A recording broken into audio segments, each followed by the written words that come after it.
पाल्याचे काटे, हिरवी मिरची, थोडे शेंगदाणे, जिरं हिंगाची फोडणी दिली आणि हे आता झालेलं आहे. आता त्यामध्ये थोडं मीठ घालून घेते. मीठ घातलेलं नाही, चवीपुरतं.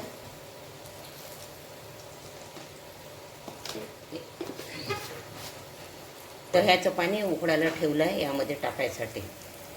उकडतं पाणी टाकायचं. दही घालून ठेवलेलं आहे मी. आता हे रवा भाजून घेते.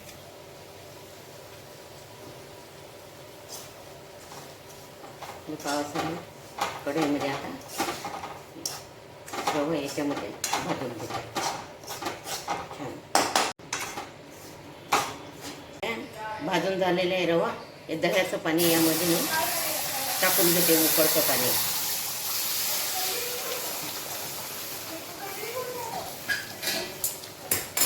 उकळतं पाणी टाकल्यानं छान दही वगैरे घालून छान उपमा होतो. हे बघा,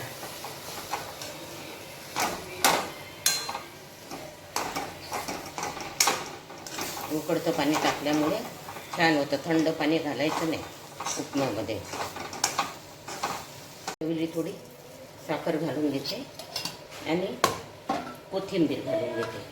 हे बघा, अशा प्रकारच्या.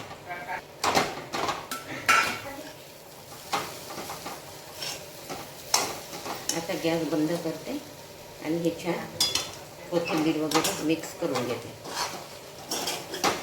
आता हा उपमा झालेला आहे.